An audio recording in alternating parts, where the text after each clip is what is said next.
So, an apparent air quotes industry insider who apparently has some track record with Marvel leaks has reportedly alluded to some knowledge of a potential Metroid movie being in the works, and it's been picked up by, frankly, a bunch of websites who don't look the most credible, though I may be doing them a disservice because the movie rumours circuit really isn't something I have much interest in at all. So, look, do I believe this specific source? Not particularly, but having said that, if it's a guess, it's kind of an obvious guess because I do think that Nintendo will be having ongoing discussions about the potential of a Metroid movie. And as I mentioned in a recent video, there's really no better time than after the release of a major title in the series to press their advantage. Granted, perhaps the reception of Metroid Prime 4 wasn't all Nintendo would have hoped, although we'll see how this translates into sales in the next few days when we get to their investor report. But if there were meetings recently, then clearly when they scheduled the meetings with the Hollywood moguls, Nintendo didn't have knowledge of what exactly was going to transpire in terms of the game's reception, and were presumably hoping to use the prestige of the new game to press for a new movie, something that seems to have happened in 2023 with the Zelda movie announcement following shortly after Tears of the Kingdom and the success of the first Mario movie. It's just sensible to try to put your best business case for a film forward by tying it to a successful launch, or if the numbers aren't good enough to quite warrant successful, at the very least a high-profile launch. It's the best way for Nintendo to secure the most advantageous terms for the use of their property. All this follows on from the recent confirmation from Nintendo that a Walmart advertisement featuring Metroid Prime 2 and Pikmin 2 as games coming to the Nintendo Switch Online GameCube app was not in fact accurate. I did do a video when this was first leaked, which is now unlisted to avoid spreading misinformation, but I'll link below for posterity, noting that this would seem to mitigate against a Metroid Prime 2 remastered coming out. Now, the fact is that the art seems unlikely to have been cudgelled up by Walmart themselves. It evidently did come from Nintendo originally. Nintendo's ads department has made some odd moves in recent times, and it's perfectly possible that they might not be the most up to speed on specific games to expect, and so maybe it was just a mistake. But equally, it could just be that Nintendo leaked this way earlier than they had actually planned, and in this case I suspect they'd be far more upset by Pikmin 2's reveal than Metroid Prime 2, since that will potentially cost them actual sales of the Pikmin 2 game, which, while they'll likely be at a low rate, will essentially be pure profit for them. I do expect Pikmin 2 to eventually come to the app, but I think the company has plenty of shots in their locker before they reach for Pikmin 2.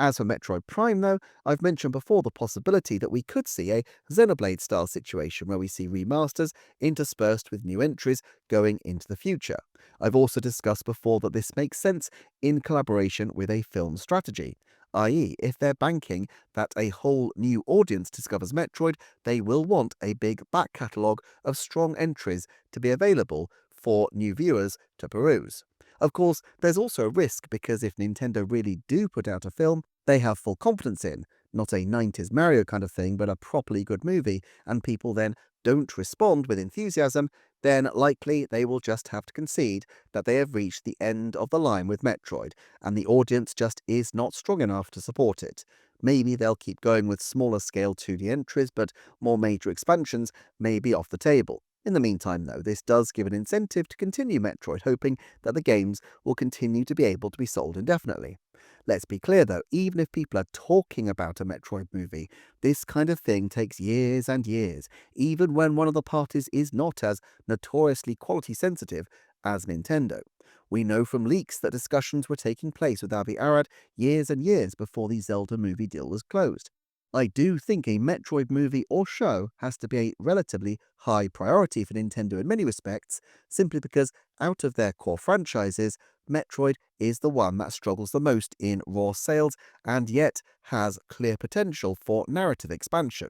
Animal Crossing had an anime, it's true, but all things considered, I'm not sure how you'd make an Animal Crossing movie franchise, but that's not to say that there isn't huge potential with Animal Crossing in a different kind of way. They need to find something that fits the specific qualities of the intellectual property. But Metroid is another matter. Its major influences were always from movies, and so it's obviously going to have potential in that format. Given that Nintendo had Metroid Dread in 2021, which had some success, and have known Metroid Prime 4 has been on the slate for a long time, the company has had plenty of time to explore its options and consider the best way forward. With the Zelda movie project now deep into development, they may feel that the time is nigh to start to firm up some arrangements and move towards an announcement for a Metroid film. There is also a strong benefit to Nintendo of putting Metroid as the third franchise out of the gate. If they wait until the Nintendo cinematic skies are cluttered with Splatoon, Kirby, Animal Crossing, Advance Wars, and more,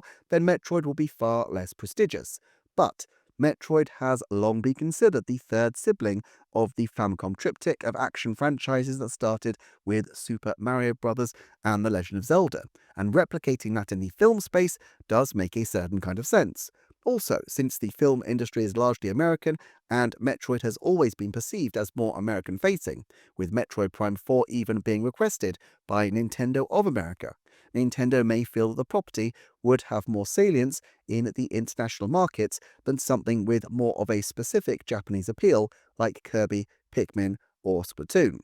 Also, it does occur to me that just as speculation has emerged that there may have been some pressure to have an open world element to Metroid based on The Legend of Zelda, something that Kensuke Tanabe has talked about in recent interviews, I also do wonder whether there was some consideration that expanding the role of the Federation Force was something that would allow Nintendo to introduce more protagonists and side characters alongside Samus into the series, since previously it was mainly just Samus and a bunch of enemies, which, while very exciting in a video game, might create for some logistical issues in terms of casting a movie. Even John McClane had a wife.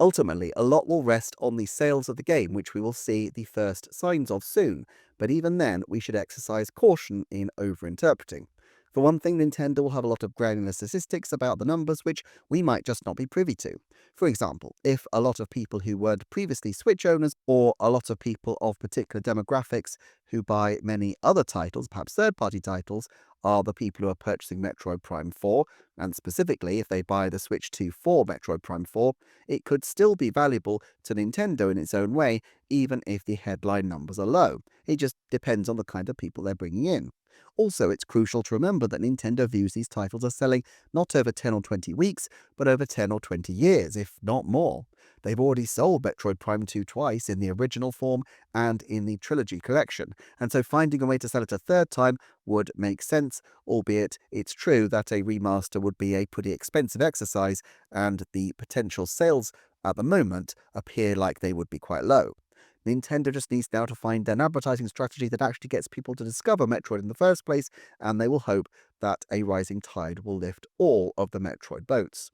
The movies will be one way that they look to promote Metroid, but they will try others, possibly including smartphone or theme park initiatives, and the hope must be that if they're successful, once they will raise the profile of the whole back catalogue. We know from recent Tanabe interviews that another Metroid Prime has not been greenlit, although he also raised the prospect specifically of a Metroid Prime 2 remake in the art book, which wouldn't count as a sequel technically, and so maybe that is further into development, or at least at the point where it could be pitched. My speculation was always that in January, after the release of Metroid Prime 4, Nintendo would make a definitive decision, one way or the other. I still think it continues to be a bubble property for Nintendo, but when Aonuma teases things, they tend to come true, as with his comments about playing as a thief years before Link's Awakening, and his musings about whether people would want a Skyward Sword game a few years before Skyward Sword HD launched. It's not impossible that Kensuke Tanabe simply has a more cavalier attitude towards this kind of thing, especially since he won't be around to shepherd any such project,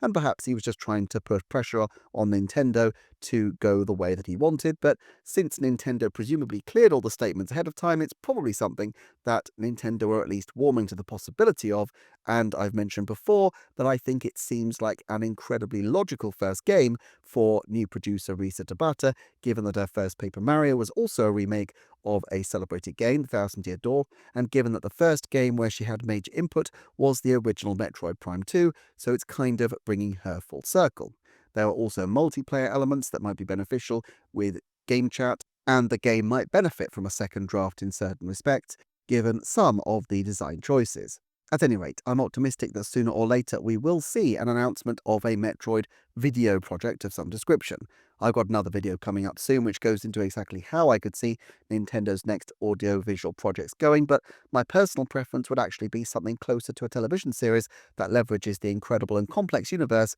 and absolute top-tier rogues gallery of the Metroid universe. At any rate, though, if you missed my Q&A video earlier in the day, do check it out on the screen. If you check out the Patreon, I would really appreciate it, but if not, I'm still so grateful you're here, and I'll look forward to seeing you next time for another Nintendo Forecast.